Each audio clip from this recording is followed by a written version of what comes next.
pour en finir avec l'impuissance. L'impuissance masculine, longtemps gardée secrète, est beaucoup plus répandue qu'on ne croit.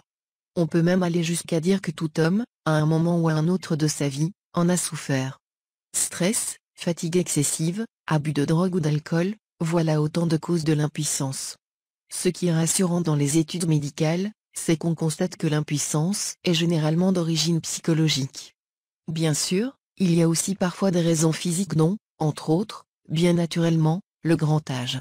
À ce sujet, sachez cependant que l'homme peut mener une vie sexuelle active fort tard dans sa vie, pour peu qu'il observe une hygiène mentale et corporelle adéquate. Le sexe, comme on dit, c'est dans la tête. Une personne mentalement saine et positive jouit généralement d'une vie sexuelle épanouie. Le contraire est souvent vrai, hélas, car cela est intimement lié. L'impuissance masculine peut prendre plusieurs formes. L'impossibilité complète d'avoir une érection est la plus évidente. Parfois, aussi, l'érection se produit, mais elle ne peut être maintenue suffisamment longtemps. Ou elle cesse au moment précis de la pénétration, cas classique d'impuissance psychologique, puisque l'érection est possible, jusqu'au moment fatal, si j'ose dire. Enfin, une des formes les plus répandues de l'impuissance est un éjaculation précoce. Dans presque tous les cas, l'impuissance peut être vaincue. Rapidement. Définitivement. Le sujet retrouvera même une vigueur qu'il n'a jamais connue auparavant. Il pourra retenir son éjaculation à volonté. Sans effort. Au grand plaisir de sa partenaire. Il fera l'amour comme si c'était la première fois. Il redécouvrira l'érotisme. Il suffit de changer son programme. L'impuissance est l'exemple type de la programmation qui se trouve renforcée par chaque échec nouveau. Cela devient une hantise. À chaque fois que l'homme a un rapprochement sexuel, il se demande, angoissé, pourrais-je avoir une érection? Pourrais-je retenir mon éjaculation suffisamment longtemps? La réponse est souvent toute trouvée d'avance. C'est non.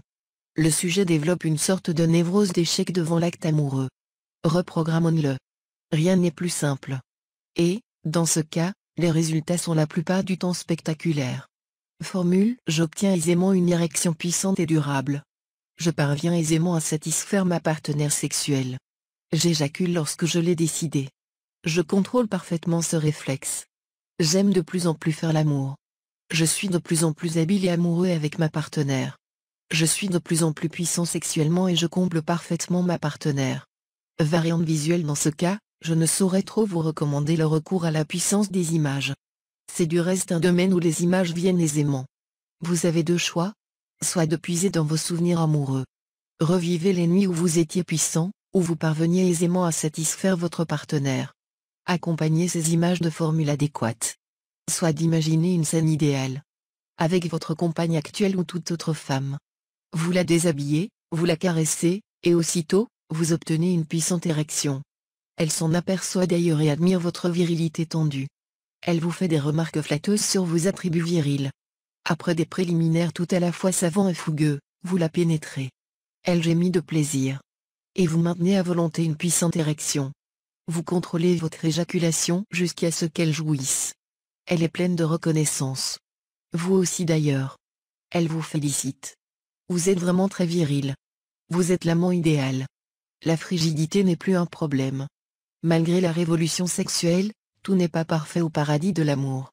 Beaucoup de femmes souffrent de frigidité. Souvent à cause des hommes, il est vrai, si tant est qu'on ajoute foi à la boutade de Balzac, il n'est point de femmes froides, il n'est que des hommes malhabiles. Pourtant, il faut avouer qu'il est bien des cas où les femmes sont responsables, tout au moins en partie, puisqu'elles ne peuvent même pas atteindre la volupté par une autostimulation.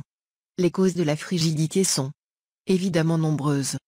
Peur du pénis, traumatisme de jeunesse, sentiment de culpabilité vis-à-vis de la jouissance, désir de frustrer un partenaire infidèle, etc. Mais, le plus souvent, cette cause paraît présente dans presque tous les cas, la femme n'aime pas suffisamment son corps, elle a une mauvaise image d'elle-même. Elle ne se trouve pas désirable, ses seins lui semblent trop menus, ses cuisses trop fortes, ses hanches lourdes. Son image d'elle est telle qu'elle est persuadée qu'elle n'a pas le droit à la jouissance.